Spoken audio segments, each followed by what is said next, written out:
September 24th at 3 p.m. Should we begin by going over the agenda? Dorothy, cue me in if I'm skipping something.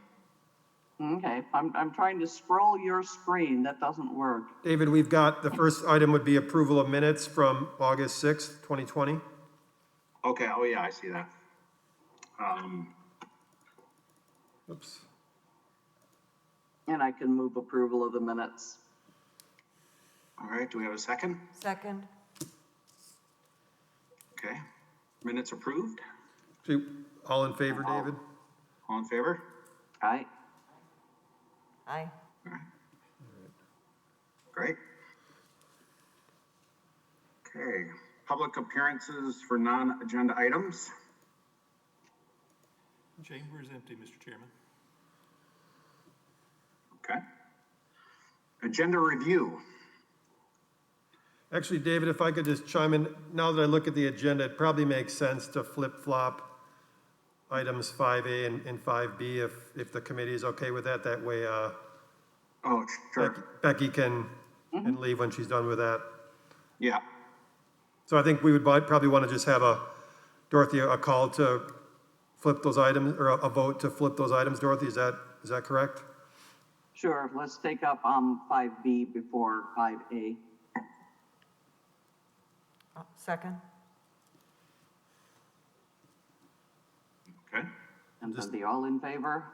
All in favor? Aye. Aye. Second? Or, Nope, we're good, yep. okay. So I guess we'd be on 5, so the new 5A would be update on Census Bureau neighborhood canvassing. And I think I'm gonna probably have Becky chime in, and then I can, again, fill in the blanks. So Becky, if you're there, maybe a brief update on activities since we last met in early August.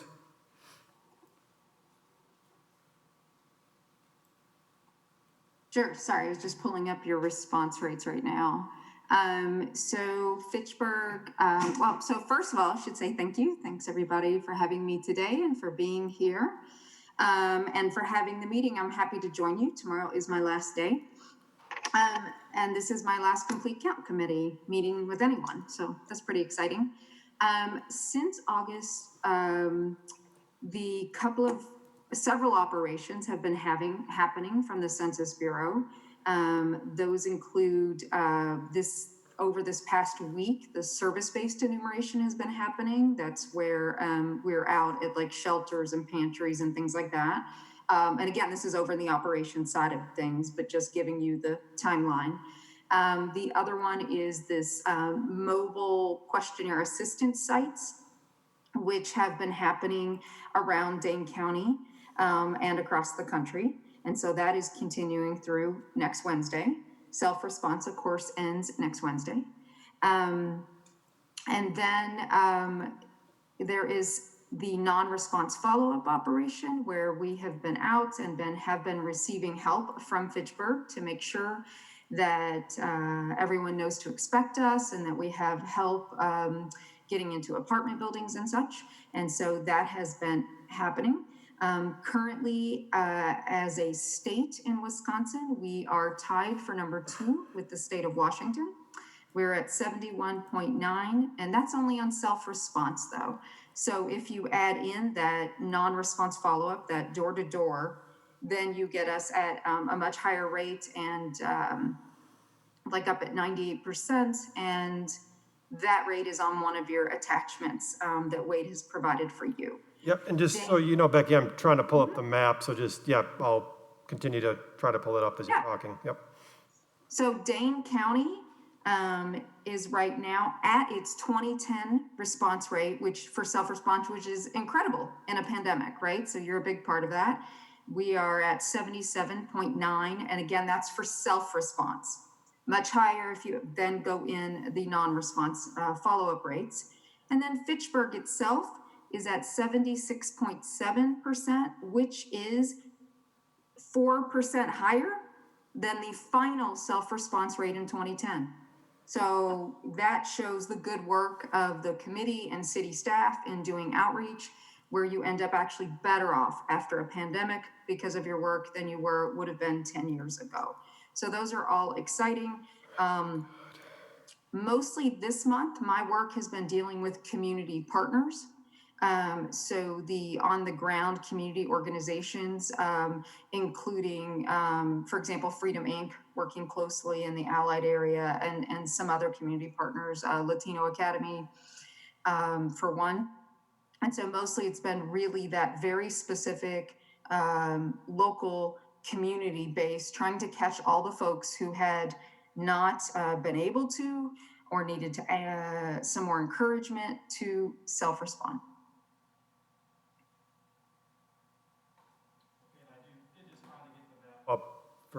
Up on the screen there. Okay. Yeah, so if you now that just click on Census Tract, it'll break it down for you better. Yeah, it's loading. There it goes. Yeah, it's not a quickie map, but there you go. So you can see, done really well. And so that means your lowest tract, Wade, if you want to click on, I don't know which one of those two light blue areas is the lowest, but you can hover over them. Yeah, over just a little bit. There. There we go. So that's almost 62% there. And then the other light blue area, 60, again, almost 63. So for those to be your lowest responding tracks for self-response, again, is really great. And just maybe another caveat there too. Again, those are districts that I believe those are districts that overlap, or tracks that overlap Fitchburg and Madison, if I'm Absolutely. reading the map correctly. So. Yep. Looks like they go up to the belt line, so yes. Yep. Yes. You are part of those two tracks. Yes. And that's why your overall for the city, though, doesn't include the totality of those tracks. It only goes to your city limits. That's 76.7. And again, self-response doesn't include like your group quarters, like nursing homes, doesn't include the door-to-door or the service-based enumeration we've been doing.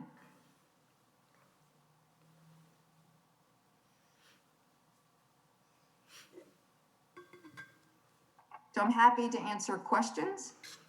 And Becky, maybe if you could just explain a little bit about, I know we received only one email about having problems getting into apartment complexes. So I guess my understanding is the Bureau has been able to make contact with all of our apartment complexes and is generally feeling good about interaction with our responding residents. Right. Is that Right. accurate? So, and just to clarify what Wade's saying, so I do not receive information, neighborhood by neighborhood, address by address about how well people are doing non-response. Although you can see by the state numbers that we are nearing 100% on catching folks one way or the other, right? Statewide. What I do get, and what Wade has been helpful with, and the city of Fitchburg's been helpful with to us, is that the census field managers do let me know when they have not been able to access a particular apartment complex. Is usually what it is, right? Like a apartment complex that is locked, which as it should be, and that we just need help reaching out to that property owner and getting access. And that's really only happened in one instance, and the response from the city was quick and helpful, and I've not heard in any other instance in Fitchburg. What apartment complex was that? Dorothy, remember, it was a couple weeks back. I think you were in on that correspondence. I believe it was the Chalet Gardens area, or that complex. Okay, the Nakoma Heights buildings? Yeah, that general area, yep. And that happens all over the county, right? So I think that's just still a good sign that you were able to get the word out and that there's been good, solid community participation, which is why you have a high self-response rate. Anyway, also. And maybe just to quick follow-up on that. Since we did last meet, myself and Carmen, one of our neighborhood navigators, also a committee member, did send out quite a few emails to neighborhood associations as well as to apartment managers. So again, I think we did some good due diligence there.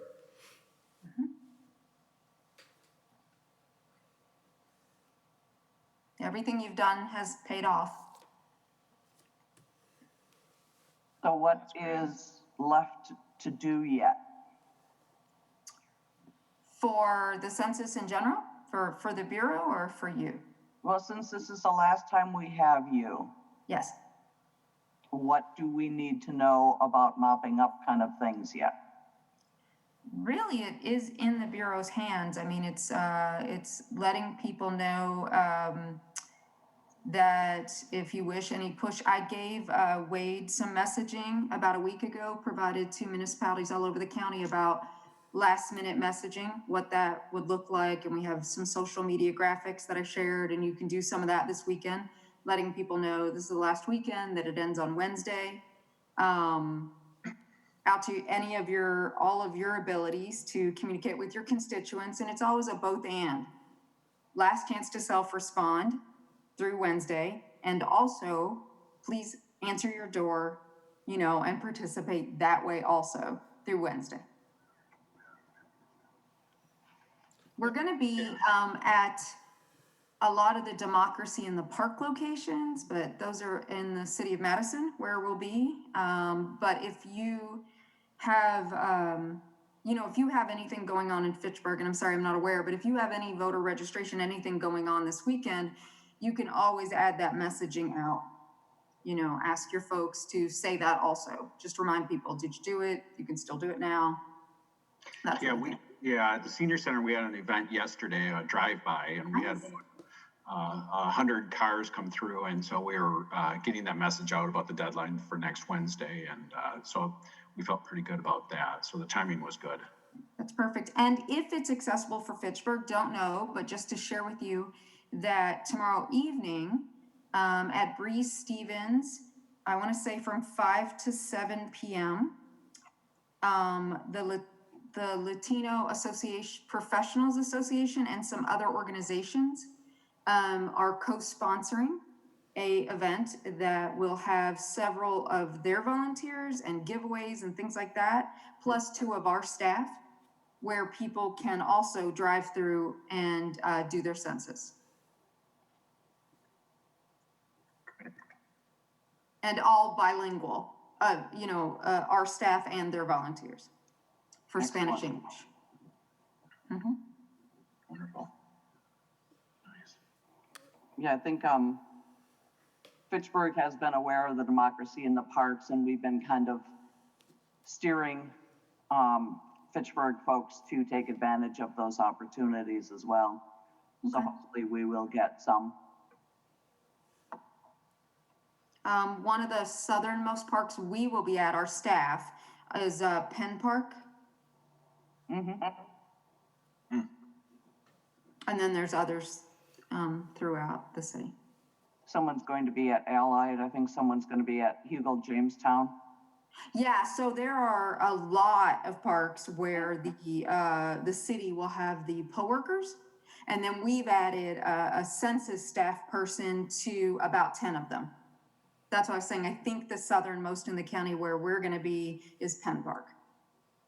But again, everybody can be encouraged wherever, especially wherever you've got Wi-Fi, that somebody can go with a phone and do it. And then also you can still be giving out the phone numbers. And there is Wi-Fi in the shelter at the Allied Park. Oh, nice. Mm-hmm. And we've got staff, not myself, but there will be field management working with our staff such that if there's not a lot of census traffic going on in any of those parks, they will shift them. And they're, so like they could move them from Penn to Allied, if that's better. So he'll be going around and tracking all of our folks. Sounds good. Yeah, really good. Yeah, it's been exciting this month. Lots of stuff happening. Hey Becky, before you leave us, before we go on to the next agenda item, could you just speak a little bit to what some other communities in the county are doing in terms of dissolving or maintaining their committees, in in the past couple weeks or moving forward, just so we can have some context in that regard? Yeah, yeah. So I am not privy to what every committee is doing because there are committees that have worked more as, it's a staff committee, maybe, right? And so they've been really doing it that way. And then there are committees that, as you all know, municipalities, when we started the pandemic in spring, municipalities had differing ability to determine which committees they could leave meeting, right? Which ones were essential and which ones they were able to staff, et cetera. And so not all committees have continued to meet. And it's also looked differently. But I will say that the city of Madison had their last meeting this week also, and then went ahead and formally made it their last meeting. So I don't know, the Dane County's committee was not deemed a committee that could keep meeting. So I've been working closely with their staff that has been communicating, and we've communicating and working with Madison and communicating with community organizations, but they've not been formally meeting. So I don't know that if they need to disband, but it is true that I don't, there aren't any committees that I expect to be continuing past this. I can't say statewide. Partnership itself from our end goes down for the state of Wisconsin to one staff person. I think pretty much as of this weekend, and that would be my supervisor, Gina Manley. So that's an indication that we are not required, we aren't needed to be staffing committees because they're pretty much wrapping up. Okay, great. Okay. So you got some where to from here plans for yourself? Not specifics. So, this is very much like being on any sort of, I suppose, campaign kind of thing. It's intense. I've been with the 2020 census since January of 2019.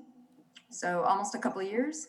And so I'm going to take some time to reevaluate. I do sit on a nonprofit board that I'm doing some interesting work with very much right in this moment. And, there's some other things to be done like that. And then I'll see what happens next. We certainly appreciate your participation.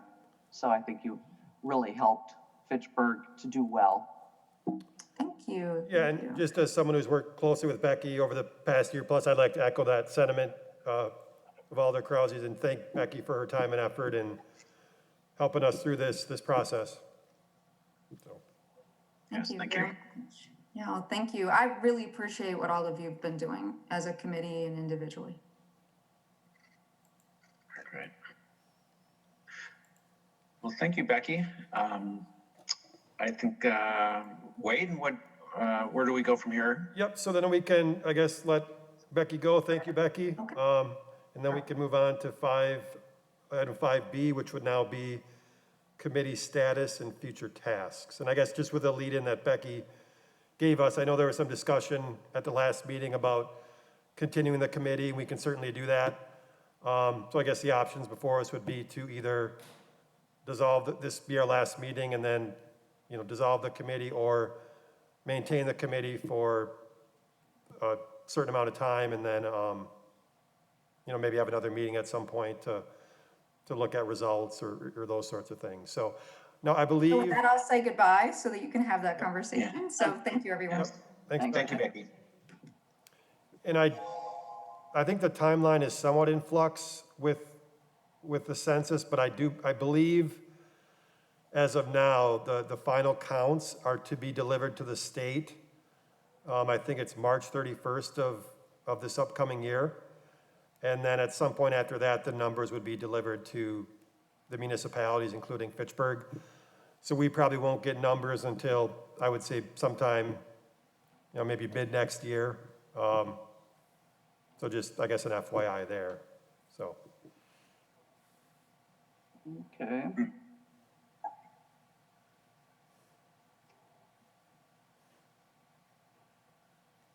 I guess my question then is,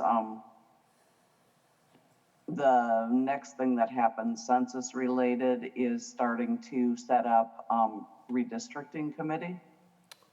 Yeah, again, technically speaking, this committee's job is pretty much done, in terms of the count ending this month. So I think, again, we could either dissolve the committee, or if you guys wanted to keep the committee going and then meet at some point after the numbers are released, I guess that could be an option as well.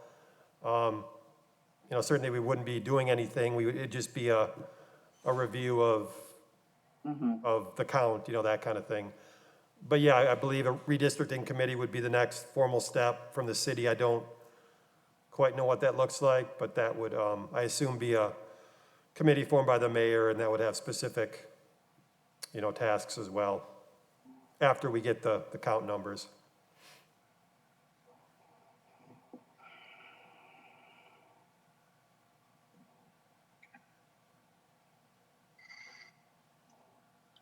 What's left on the agenda? What's that?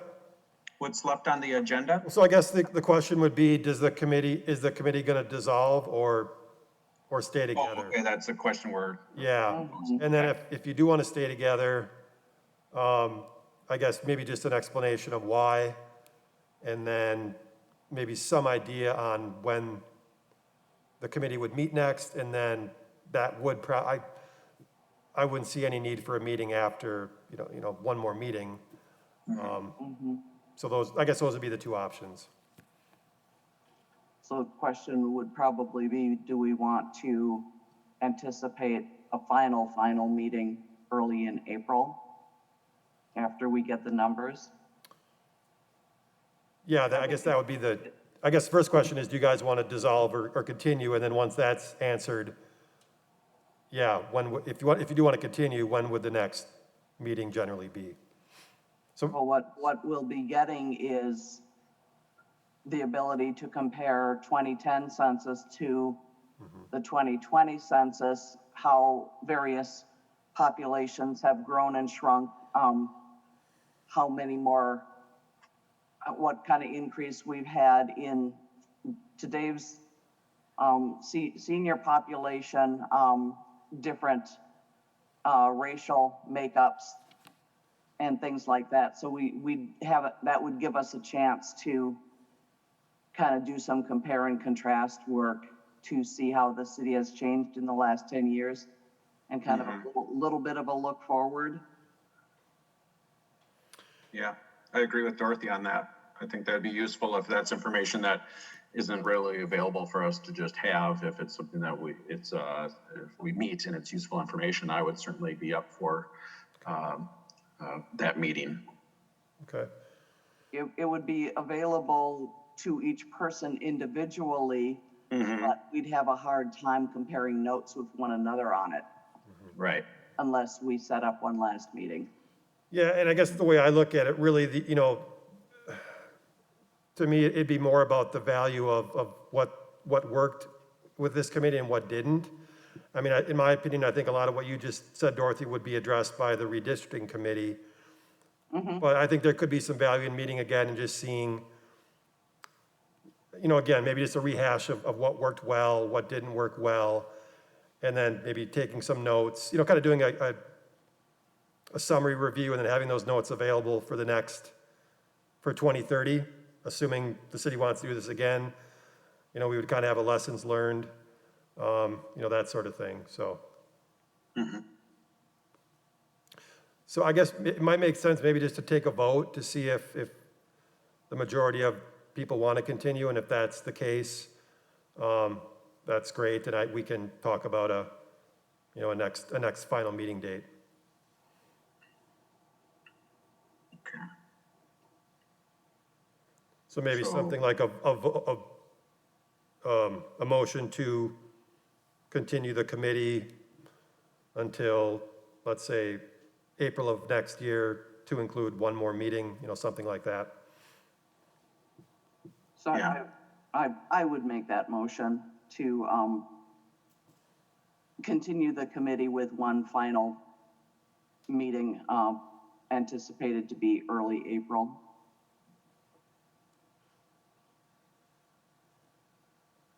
Do we have a second?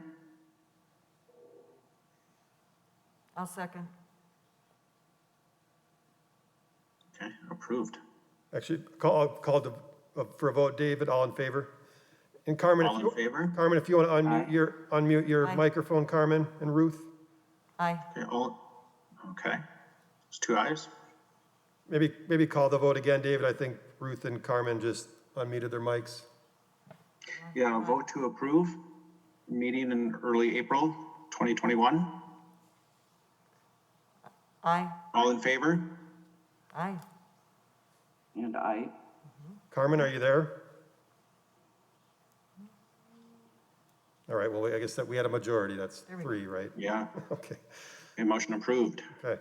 Okay, so I will, yeah, I'll kind of put it on the calendar and then come, maybe March-ish, I will maybe send out a doodle poll. We'll get a sense of when people can meet, and then we'll, put together a final agenda and have that final meeting, so. sounds Great. good, thanks. Yeah. All right. Guess we're on to 6, David, report from department. Yeah. Again, I don't have anything, just, wanted to thank you all for your time and efforts, since January. This was my first time through this, and I think obviously we showed some improvement from 2010, so I think, generally speaking, mission accomplished, and again, thank you for your work.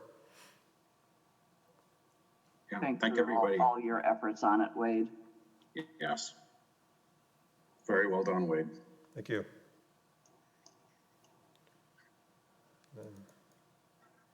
Right. Item 7, announcements. Any announcements?